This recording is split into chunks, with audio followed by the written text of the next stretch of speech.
Mesdames, messieurs, bonjour, bienvenue dans cette nouvelle vidéo, j'espère que vous allez bien. Aujourd'hui, on se retrouve dans une vidéo où nous allons parler du Murphyverse et précisément de ses récits Batman White Knight, mais également de ses suites Batman Curse of the White Knight. Batman White Knight présente Harley Quinn et le dernier en date, Batman Beyond the White Knight.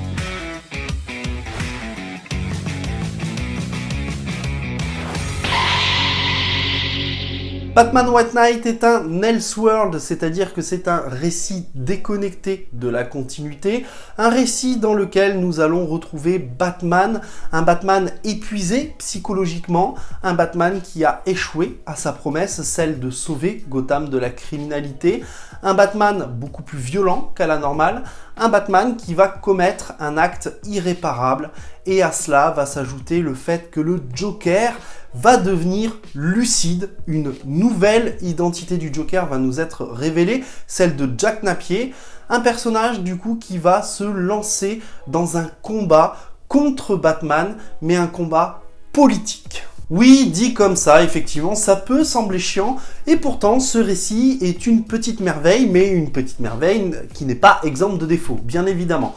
Dans ce récit, ce que j'aime beaucoup notamment, c'est cette identité du Joker, celle de Jack Napier, un homme bon, un homme lucide qui va se lancer dans la politique et qui va devenir un politicien hors norme, très clairement. Il va tenter de faire tomber Batman, qu'il estime être un véritable problème pour Gotham, puisque lors de ses courses-poursuites contre les criminels, eh bien, Batman provoque des dommages collatéraux et donc, par la même occasion, des dégâts financiers. Et à côté de ça, nous allons avoir un discours un peu plus gauchiste sur le fait, par exemple, eh bien, qu'il faut sauver la classe inférieure de Gotham qui a été oubliée, comme ça l'est souvent en réalité en politique. Tous les personnages de ce récit sont écrits avec intelligence et sont respectés. Nous parlons bien évidemment d'Harley Quinn, du Joker, de Jack Napier également, de Batman ou encore du commissaire Gordon. Sean Murphy respecte l'essence de ces personnages pour nous livrer un concept et un scénario totalement original, et c'est un véritable plus à mon sens sur ce récit. Ce qui est également un véritable plus dans ce récit, ce sont les thématiques, puisqu'on va nous parler d'obsession, on va nous parler de politique, mais on va nous parler également de repentance, qui sont des thématiques assez riches dans un même et seul bouquin. Pour autant, le scénario a aussi des points faibles, et à mon sens, il y en a deux gros. Le premier point faible, c'est notamment que le Joker soit soigné, devienne lucide, suite déjà à un acte de violence de Batman, mais également au fait qu'il prenne quelques pilules. Et là, je suis désolé, ça ne marche pas du tout. On ne soigne pas la folie, on ne soigne pas la dépression, on ne soigne pas quelques maladies mentales que ce soit avec quelques pilules. Ça ne fonctionne pas du tout. Et le deuxième point négatif dans ce scénario à mon sens, eh bien c'est que Jack Napier soit accepté en tant qu'homme politique et sauveur de Gotham. Là non plus, ça ne marche pas. Si on nous accuse Batman de provoquer des dommages collatéraux et donc des dégâts financiers lors de sa course-poursuite contre les criminels, eh bien, l'un des criminels était tout simplement le Joker, et donc il fait également partie du schéma destructeur de Batman. À mon sens, ça ne fonctionne pas. Pour autant, ce que je trouve intéressant, c'est que c'est un véritable débat qui a déjà eu lieu aux États-Unis, puisque on s'est déjà posé la question de savoir s'il fallait condamner ou non un criminel qui avait deux identités, ou encore un criminel qui avait une perte totale de mémoire. Est-ce que ça fait de lui un nouvel homme ou non ? Dans ce récit, il y a du rythme, il y a de l'action, il y a beaucoup de dynamisme et bien sûr des moments beaucoup plus calmes qui sont là pour aussi faire redescendre la pression. Mais nous avons également des dessins qui sont un véritable point fort, des dessins qui vont nous plonger dans un univers très gothique, avec des dessins qui arrivent justement à capturer l'atmosphère malsaine et noire de Gotham.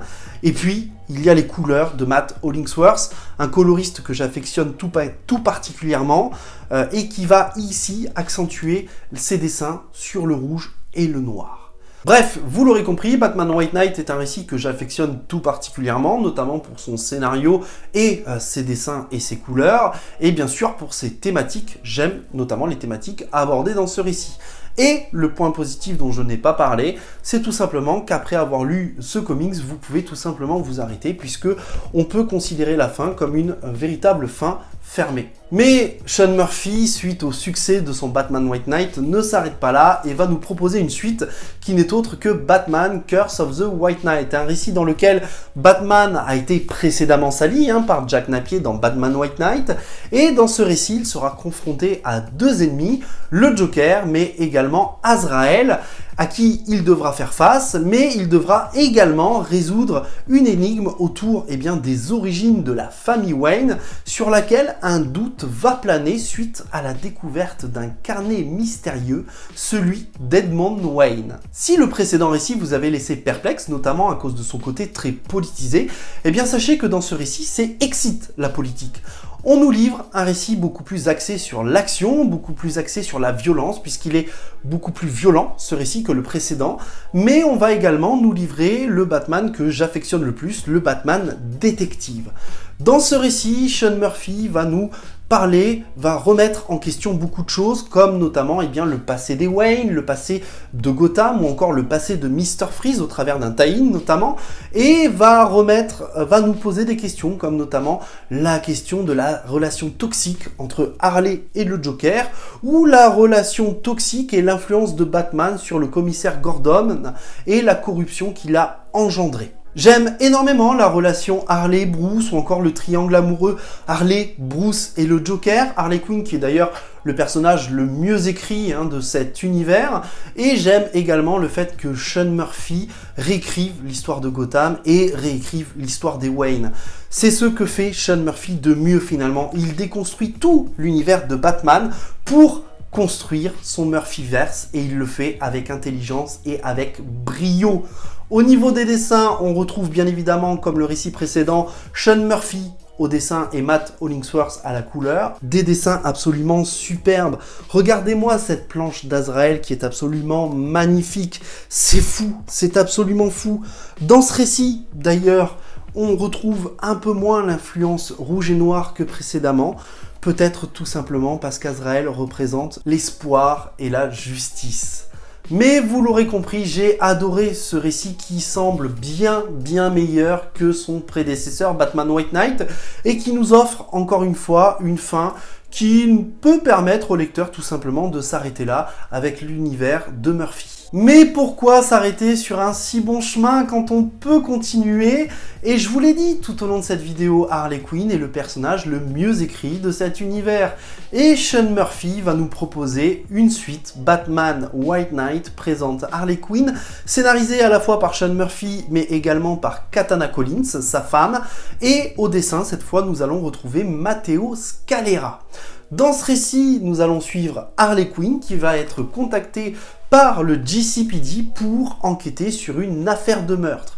Et on va bien évidemment rentrer dans l'intimité d'Harley Quinn. Cette femme, cette maman de deux enfants brisée par la disparition à la fois du Joker et de Bruce Wayne. Joker notamment qu'elle laisse entrevoir comme un des personnages les plus humains jamais vus auparavant dans un autre récit.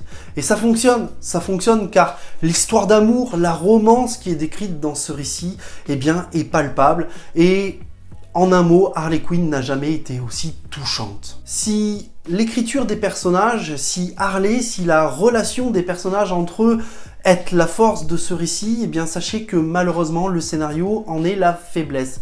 D'une part parce que le scénario est loin d'être original et c'est quelque peu dommage, mais d'autre part parce que l'antagoniste vous laissera un goût amer dans la bouche tant il n'a aucun charisme et est vite oubliable.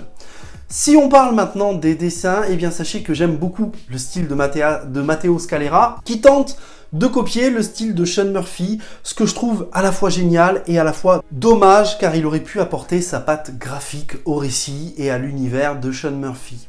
Et encore une fois, Harley Quinn a ce point positif de vous proposer une véritable fin, donc si le lecteur souhaite s'arrêter ici, il peut tout simplement s'arrêter avec ce Batman White Knight présente Harley Quinn. Avant de vous parler de Batman Beyond the White Knight, sachez qu'il y aura quelques spoils et je ne peux pas faire autrement pour en parler. Donc si vous n'avez pas lu le récit, je vous invite notamment à vous rendre à ce timer là pour savoir ce que je pense du récit sans spoil. Dans ce récit, qui se situe 10 ans après Batman White Knight présente Harley Quinn, qu'il sera nécessaire de lire pour avoir une véritable vision du Murphyverse, Bruce Wayne est toujours incarcéré suite à la révélation de sa double identité.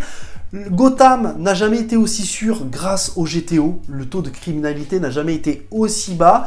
Derek Power a pris les rênes de la société Wayne et un nouveau Batman apparaît, il s'agit du Beyond Batman de Terry McGinnis. Ce titre va revenir sur les thématiques déjà abordées par ses prédécesseurs, que ce soit la thématique de la famille, puisque nous allons voir l'évolution de la famille d'Harley Quinn, nous allons voir la relation de Terry McGinnis avec sa famille, nous allons voir également l'évolution des Robins, et là nous allons avoir notamment beaucoup de réponses de la relation entre Batman et les différents Robins qui sont passés, au travers notamment d'un tie-in Batman White Knight présente Red Hood.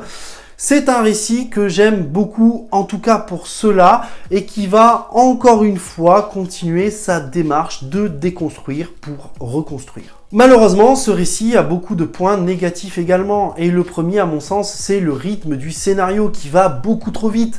L'exemple même, c'est que Terry McGinnis devient Batman en quelques cases seulement, ce qui est fort dommage.